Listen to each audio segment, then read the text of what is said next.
Are you living your life with the lid on, or have you unscrewed that lid and are living to your full capabilities?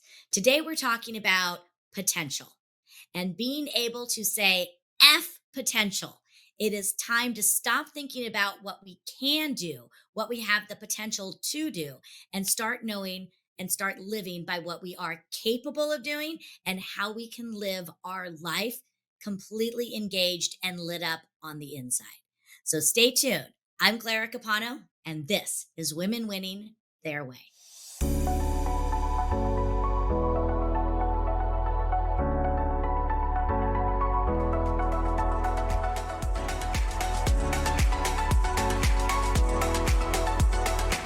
So, Laura, welcome to Women Winning Their Way. It's so great to have you here. Yeah, thank you so much, Clara. It's great to be here. When you and I met, we had such an amazing conversation, before we even did the show. And so many of the things that you talk about, I share the same interest in. So I know we're going to have an amazing conversation.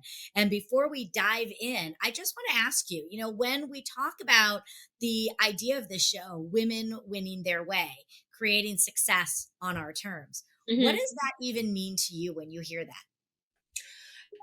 I for me that means a little bit of introspection. It means understanding what your terms are. I think a lot of us sort of go through life checking the boxes that other people have laid out for us or told us we should be checking. And so Mhm. for me, winning on my terms is really about a identifying what my terms even are, and then finding ways that work for me and being authentic in the process. And that's really, I think, something that I've learned over the years, and it's a process that I'm still figuring out and it's still evolving. Like, what does authentic look like for me? Because authentic Mhm. now in my 30s, very different than authentic in my 20s. So So yeah, I think authenticity and a little bit of that introspection and clarity around, like, what does it even mean? What are my standards? What true. are my expectations for myself, as opposed to the ones that are placed upon me by others? I really love that because you're absolutely right. I think so many of us might feel, oh, I'm not living on my terms. But then you ask them, okay, well, what would your terms be? And they're like, I don't know.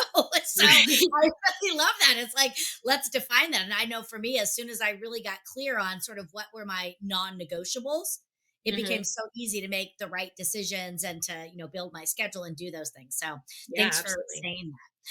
One of the things I want to dive in and talk with you about today is this concept of living to our full potential. Mm, This is something that you work with people on. And I think, we talk about, oh, I have so much potential. And that can sound on the surface, it can sound so great. Yet at great. the same time, I think it's one of those things that holds us back because sometimes when we focus on the potential, we're focused maybe on waiting or again not having that clarity to go forward. I would love your take on how does potential become a possible hindrance to us in our growth and creating our path to success? Yeah, that's a great question. And I love what you said about, like, it almost puts us in that, like, holding pattern of, well, when I figure out what my potential is, then I'm going to take the leap. Then I'll Mhm. take the next step. And so potential, I think, is a great thing to, have in your vocabulary. Like, oh, I do have potential. I have the potential to do a lot of things.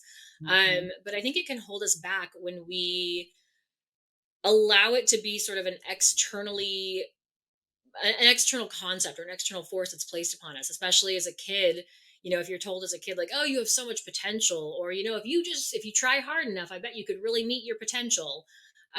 Hearing that as a kid, it seems, the way it occurs to me anyways, is that it feels as though everyone else has the answers and they just don't want to tell you what they are. So they Yeah. know what you should be doing, they know where you should be going and what you should be, focusing on, but they don't want to tell you the answers. It's like all the answers are behind this, like, secret locked door, and once you unlock that door and get in there, you can find all the answers you've been looking for. Mhm. So for me, potential is, to your point, it's like, let's wait and see what happens, or it's a very ambiguous term. There's no direction, there's no strategy, there's no movement behind it, because it's just like, well, eventually you'll live up to your potential, just keep doing what you're doing, you'll get there. Right. It's so funny when you brought this up because we have sort of a running joke in my family around me and me being potential. And it started because when I was a kid, I really did struggle with my worthiness, my Hmm. place in life. I love to do so many things. Again, that was also confusing because I love to do so many things that I never Right. really picked a lane. And there was a time that I wanted to take a class, and it was basically finishing school. I didn't think I looked pretty enough. I just didn't feel confident, so I thought doing something like that would be good for me. And Hmm. I remember as I was getting ready to do it, my middle sister, who is quote unquote the pretty one, the cheerleader, the sweet one, all of those, all the ones that all of my guy friends fell in love with. She said, I think I want to do that too. And I remember going to my mom in tears, being like, she can't do this because she's going to walk in and they're going to be like, oh, she's so pretty. Oh, she's so graceful. Oh, and there's Clara. She's got potential. So it's become this running joke. And it never really dawned on me how, and again, it was me putting that on myself, Hmm. how harmful that was into my own personal growth, because Yeah. it really just put this kind of overshadowing on my own self-worth and my own abilities. It Yeah. really, again, I was like, maybe I can, maybe I can't, but it just, there was something in it that held me back. So if Hmm. somebody is really sort of holding back and doing that, I'll just wait because when I get there, when I learn that and I'll get past the potential. How do you suggest and help people sort of unlock themselves past this barrier that they might put in front of themselves or others might put in front of them?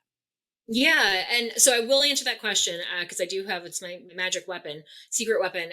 But I also want to point out, like when we say potential, sometimes people direct potential can be very ambiguous. It can also be very directed. Like if you think about an athlete, like, oh, you have so much athletic potential. And now, Mhm. in a way, you might have boxed that person in, or like, oh, you have the potential to be a rocket scientist. Well, now I think that like the only thing my brain is good at is rocket science, or Mhm. the only thing I have the potential to become is an athlete. And so it can actually, in some cases, box people in um, unintentionally, right? Like you think you're giving them this motivation and encouragement when you're actually maybe siloing them into something Mm. where maybe they don't want to be a rocket scientist, maybe they don't want to be an athlete. But if that's the only place they've ever been told they have potential, then they might close themselves off to other opportunities Sure, yeah. and experiences. So it's sort of like, what are we rewarding, what are we acknowledging? And then for those people who feel like they are stuck in this land of eventually I'll achieve my potential or eventually I'll get there. The thing that unlocked it for me was getting involved with meta performance coaching. We asked the question, what are you capable of? And for me, that was a big part of unlocking that door and like the process of getting past that, what I call the plague of potential. That Mm. like kind of depressive, like, oh my gosh, like I don't know what my potential is, but eventually I'll figure it out. Right? Like I'll know it when I see it, the kind of concept. So asking that question, what am I capable of? For me at least, put me in the driver's seat to say, I don't know. Like, what am I capable of? What do I want to explore my capabilities in? So Mhm. I think that can be a really good way to reframe it, as opposed to I have so much potential. Like, no, what am I capable of? Yeah. That is such a great question. And I also can see a lot of people getting stuck with it. It reminds me of the same question of, what is your why?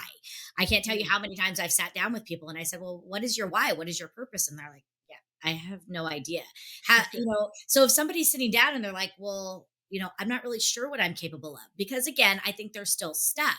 And it could be that they're afraid to commit to something. Hmm.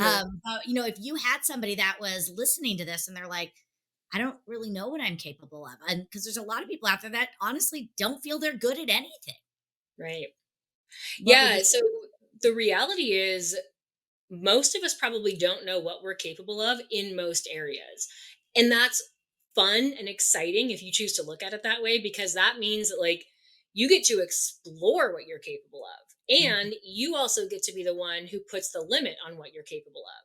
So having that freedom, to me, it really is freedom. It's the freedom to put yourself in the driver's seat and say, I don't know, am I capable of becoming a world class athlete? Let's find out, and pursuing that path. Am I capable of becoming a rocket scientist? I don't know. Let's find out. So it creates the opportunity for you to ask the question, what am I capable of? And then for people who are feeling stuck, maybe they're feeling like they're not really dialed into anything. We talk about finding your vision. Like, what is the thing that lights you up, that if you had no limits, no restrictions on what you could do to create an amazing life, what would that look like? Now, laws still exist, right? Like, you can't murder people and you shouldn't sell drugs to kids. But beyond that, if there were I no guess you shouldn't restrictions, tell them. Yeah. if there were no restrictions, if you didn't have to ask for permission, if you didn't have to be told you can do this, or this is acceptable, or yeah, that seems like a viable career path, right? Like, what would you Mhm. do? What would you do that would create happiness and fulfillment and would light you up and give you a reason to get out of bed and send the email and make the phone call?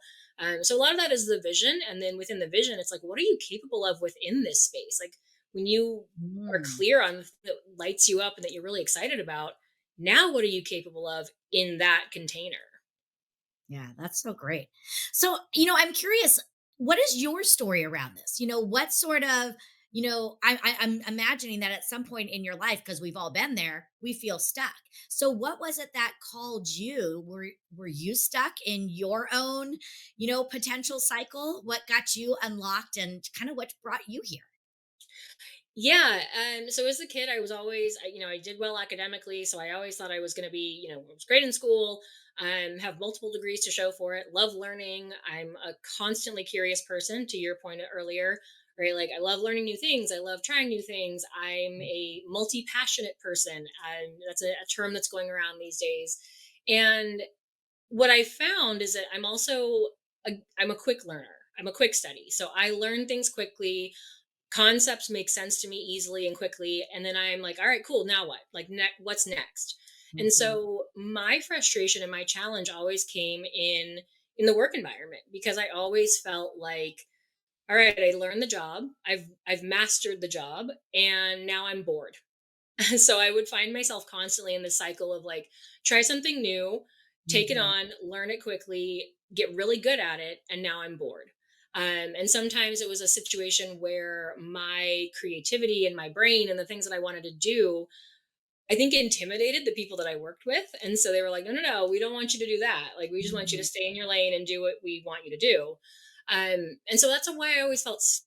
And I have always been the person that coaches others, advises others, mentors, whatever that looks like, whatever flavor or phrase you want to put on it. Mhm. And so for me, I kept playing in that space of like, what does it look like for me to coach others? It started with Myers-Briggs facilitation. At one point, I was facilitating Myers-Briggs workshops. Love that. Love the little aha light bulb moments that people had. And I just kept walking down this path of like, coaching and sharing my knowledge with people really does light me up. How can I do more of that? And Mhm. so that's really what kind of unlocked it for me, was continuing down that path.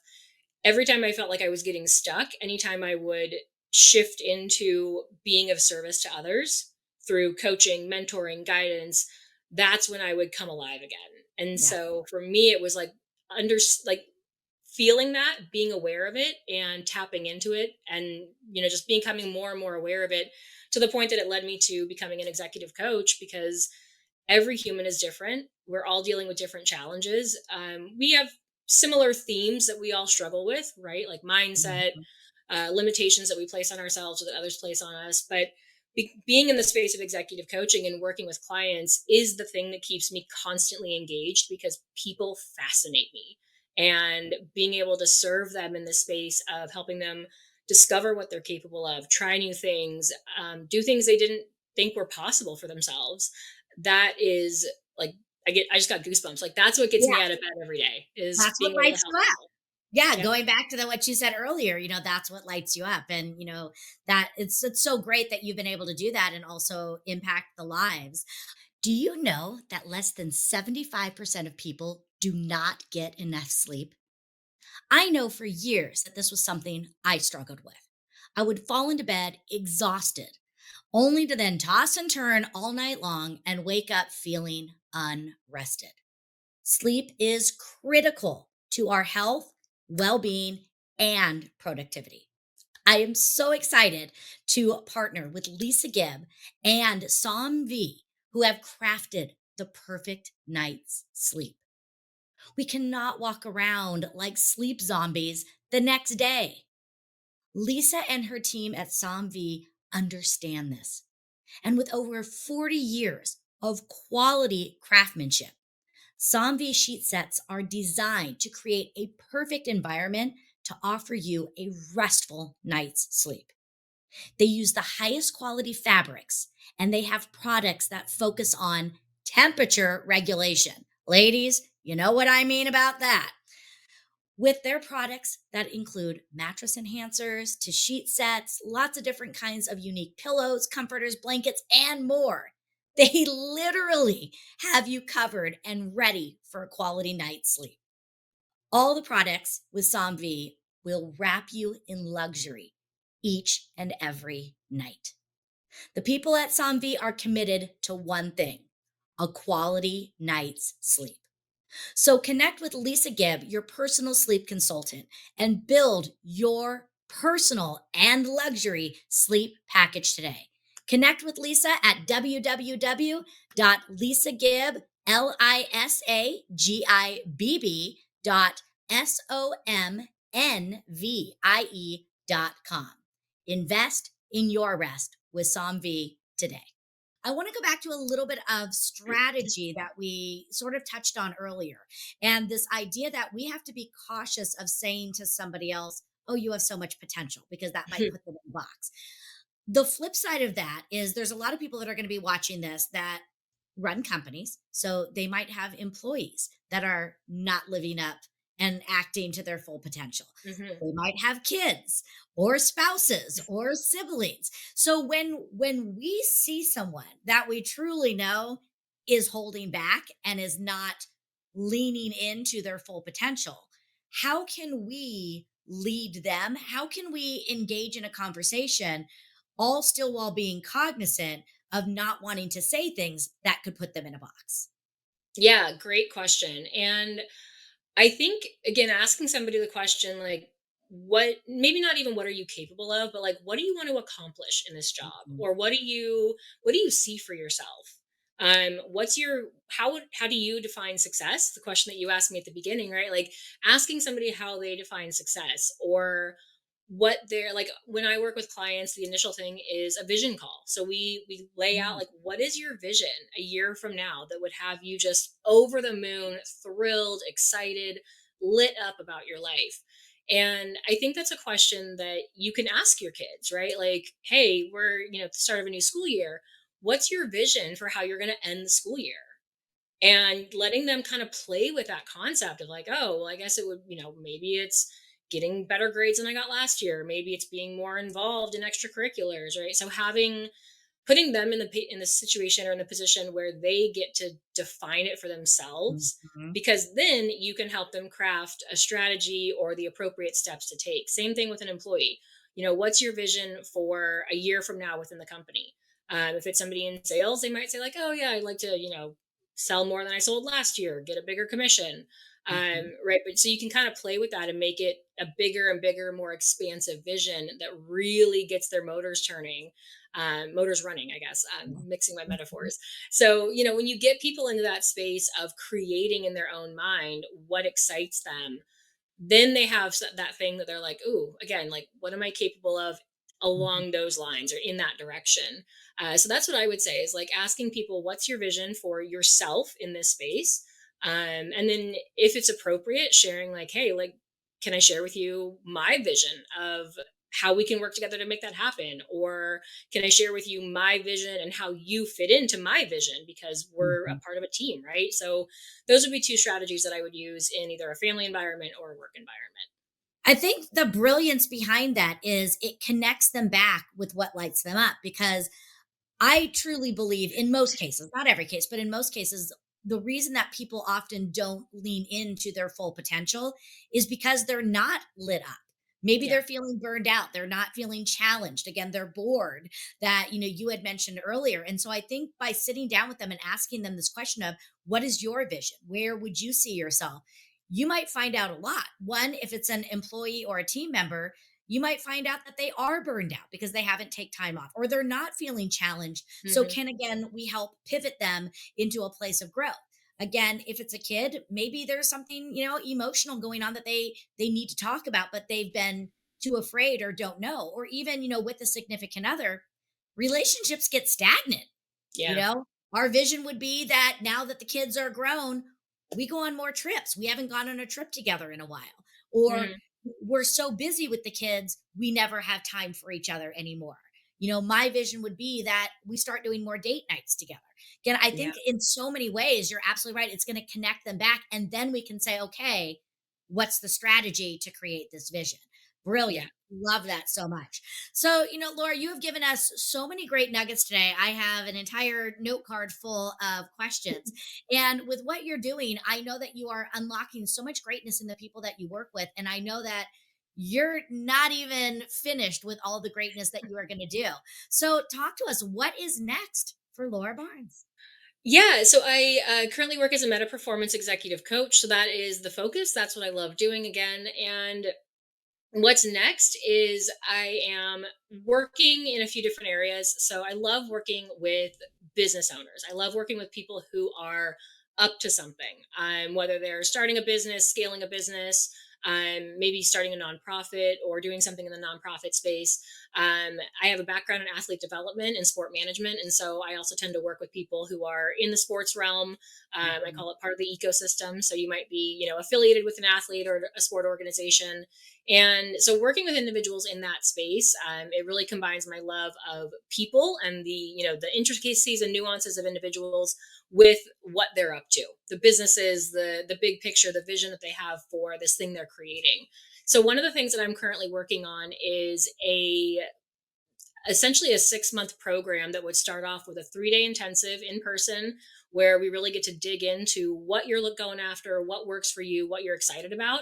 And then we follow that up with 6 months of coaching. So you're getting coached with me one on one. And then we also do group sessions with the rest of the cohort. So that is a program that I'm going to be launching early 2025. So that's something that I'm currently working on.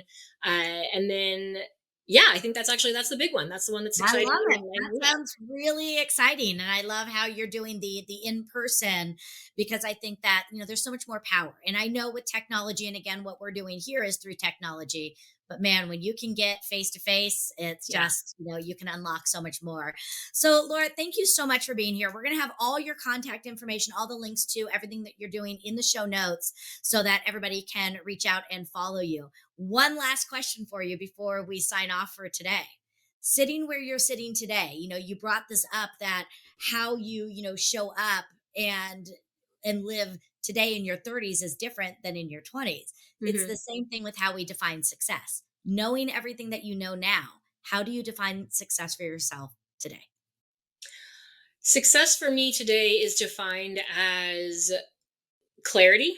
So being clear again on like what really matters to me. That changes for me sometimes from day to day, week to week. But clarity and being able to tap into that clarity. Success is also being able to spend time on the things that matter. So some days that's my business and growing my business and doing things in that realm. Other days it's talking to family members and being connected to my social circle. So it's being able to prioritize. And yeah, like for me, I think success is ultimately being able to decide what I want to do, when I want to do it, and how I want to do it, and then asking for what I need in that process. So when I can say that I've asked for support in order to accomplish the things that are most important to me and the top priorities in that moment or for that day, those are the days that I can say I feel like I was successful. Fantastic. Oh, Laura, thank you so much. This has been a really great conversation. I've taken away so much, and you've really got me thinking about some things, going Yeah. back and asking some of these questions, and that idea of what lights you up. And Mhm. I'm so honored that you are here to share time, and I cannot wait to see how your new program launches. So you're going to have to come back and tell us how all the successes are when that comes together. Absolutely. Thank you so much for having me, Clara. It was great chatting with you today. Yes. All right, everyone. I hope that you took so much away. Listening to Laura, I actually am getting a little emotional because, talking about potential and getting ourselves outside of the box. the one message that stood out is again, what are you capable of? And I think so many times in our lives, we're playing small. And maybe we're playing small because we're confused. Maybe we're playing small because we don't feel we have permission. Maybe we're playing small because, again, we lack the clarity. And so these questions of what are you capable of and what lights you up? So many of us are just living so robotically and we're not living truly lit up from the inside. So I really encourage you to ask those questions. I love how she talked about how we can mirror these questions back to those that we are either working with, those that we are living with. Everybody gets stuck, and many times they have the answers in them. How can we guide them and how can we lead them? Another thing that she talked about is again, don't close yourself off. You do have the ability to either put the lid on yourself and also take the lid off. So again, when you're living fully engaged, and again, this message has come up so many times with a lot of the guests, stop waiting. There's never going to be a right time. And if you're waiting for the potential bus to come over and open the doors, you're going to be waiting for a long time. So you have what you need in front of you. It's time to kick those doors down on the potential bus and just get on the bus and start not just riding it. Let's start driving the bus and make sure that we're going in our ways. So, thank you so much for being a part of the episode today. Remember, if you're finding value in these messages, please make sure to go to iTunes, Spotify, wherever you're following. Give us a rating, give us a 5-star review so that we can continue our growth. And remember to share this. There are people out there that are living under their potential. So let's share that with them so that they can truly connect with what lights them up and make sure to grab their full capabilities. I'm Clara Capano, and this is Women Winning Their Way.